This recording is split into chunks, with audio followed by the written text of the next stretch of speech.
So how do we learn? And why do some of us learn things more easily than others? So as I was mentioned, I'm Dr. Laura Boyd. I'm a brain researcher here at the University of British Columbia. And these are the questions that fascinate me. So brain research is one of the great frontiers in the understanding of human physiology, and also in the consideration of what makes us who we are. It's an amazing time to be a brain researcher, and I would argue to you that I have the most interesting job in the world. What we know about the brain is changing at a breathtaking pace. And much of what we thought we knew and understood about the brain turns out to be not true or incomplete. Now, some of these misconceptions are more obvious than others. For example, we used to think that after childhood, the brain could not change. And it turns out that nothing could be farther from the truth. Another misconception about the brain is that you only use parts of it at any given time and it's silent when you do nothing. Well, this is also untrue. It turns out that even when you're at rest and thinking of nothing, your brain is highly active.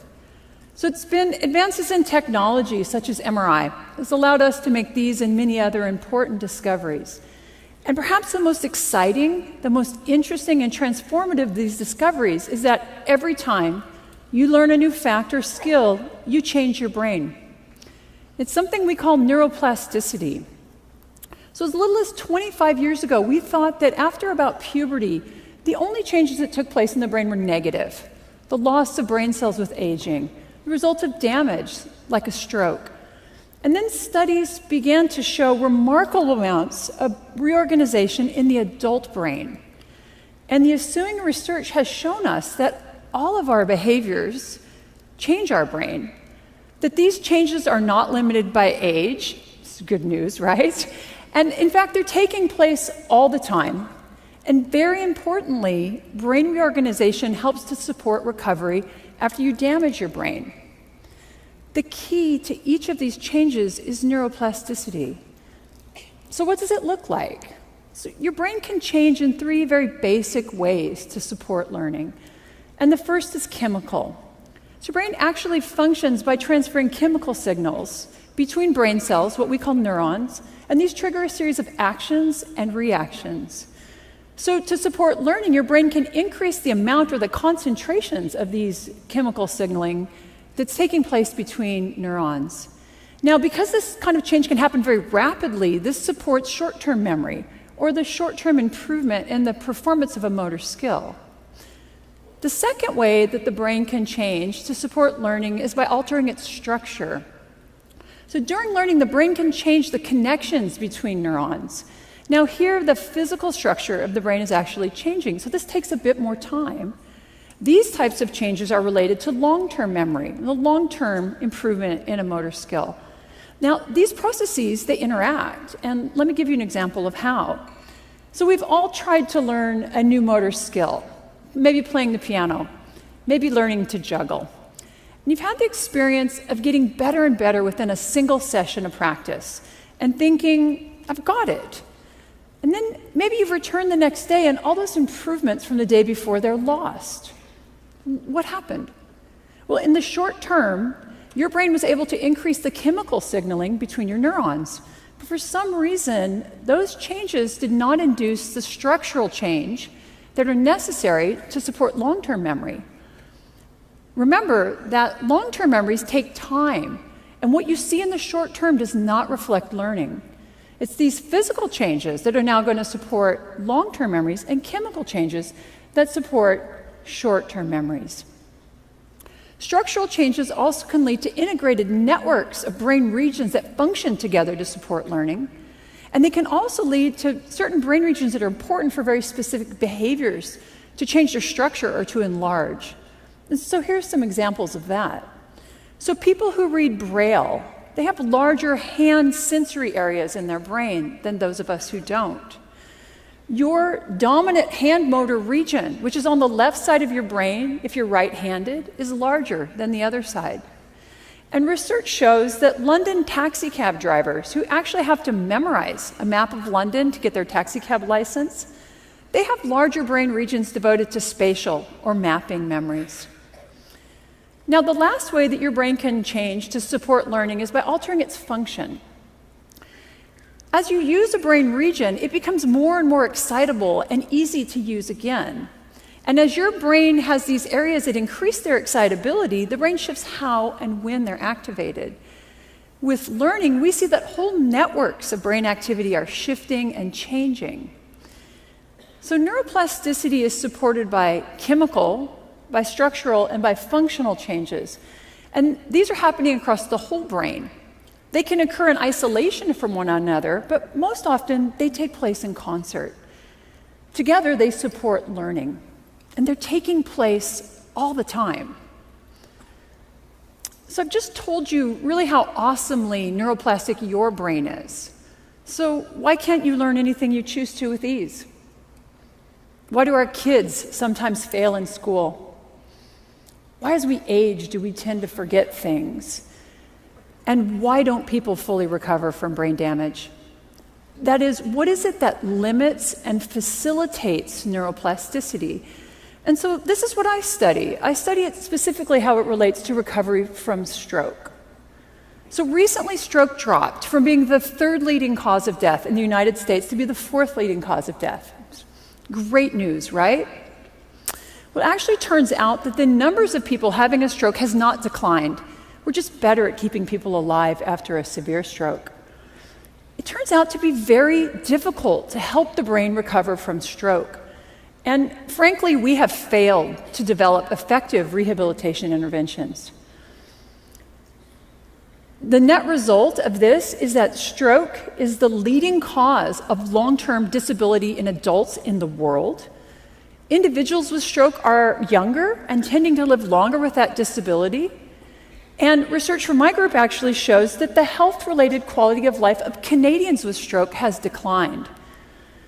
So clearly, we need to be better at helping people recover from stroke. And this is an enormous societal problem, and it's one that we're not solving. So what can be done? One thing is absolutely clear. The best driver of neuroplastic change in your brain is your behavior. The problem is that the dose of behavior, the dose of practice that's required to learn new and relearn old motor skills, it's very large. And how to effectively deliver these large doses of practice is a very difficult problem. It's also a very expensive problem. So the approach that my research has taken is to develop therapies that prime or that prepare the brain to learn. And these have included brain stimulation, exercise, and robotics. But through my research, I've realized that a major limitation to the development of therapies that speed recovery from stroke is that patterns of neuroplasticity are highly variable from person to person. Now, as a researcher, variability used to drive me crazy. It makes it very difficult to use statistics to test your data and your ideas. And because of this, medical intervention studies are specifically designed to minimize variability. But in my research, it's becoming really clear that the most important, the most informative data that we collect is showing this variability. So by studying the brain after stroke, we've learned a lot, and I think these lessons are very valuable in other areas. So the first lesson is that the primary driver of change in your brain is your behavior. So there's no neuroplasticity drug you can take. Nothing is more effective than practice at helping you learn, and the bottom line is you have to do the work. And in fact, my research has shown that increased difficulty, increased struggle, if you will, during practice actually leads to both more learning and greater structural change in the brain. The problem here is that neuroplasticity can work both ways. It can be positive. You learn something new and you refined a motor skill. It also can be negative, though. You forgot something you once knew. You become addicted to drugs. Maybe you have chronic pain. So your brain is tremendously plastic, and it's being shaped both structurally and functionally by everything you do, but also by everything that you don't do. The second lesson we've learned about the brain is that there is no one-size-fits-all approach to learning. So there's no recipe for learning. Consider the popular belief that it takes 10,000 hours of practice to learn and to master a new motor skill. Now, I can assure you it is not quite that simple. For some of us, it's going to take a lot more practice, and for others, it may take far less. So the shaping of our plastic brains it's far too unique for there to be any single intervention that's going to work for all of us. And now this realization have forced us to consider something called personalized medicine. So this is the idea that to optimize outcomes, each individual requires their own intervention. And the idea actually comes from cancer treatments. And here it turns out that genetics are very important in matching certain types of chemotherapy with specific forms of cancer. My research is showing that this also applies to recovery from stroke. So there are certain characteristics of brain structure and function that we call biomarkers. And these biomarkers are proving to be very helpful in helping us to match specific therapies with individual patients. And the data from my lab suggests it's a combination of biomarkers that best predicts neuroplastic change and patterns of recovery after stroke. And that's not surprising given how complicated the human brain is. But I also think we can consider this concept much more broadly. Given the unique structure and function of each of our brains, what we've learned about neuroplasticity after stroke applies to everyone. Behaviors that you employ in your everyday life are important. Each of them is changing your brain. And I believe we have to consider not just personalized medicine, but personalized learning. The uniqueness of your brain will affect you, both as a learner and also as a teacher. And now this idea helps us to understand why some children can thrive in traditional education settings and others don't. Why some of us can learn languages easily, and yet others can pick up any sport and excel.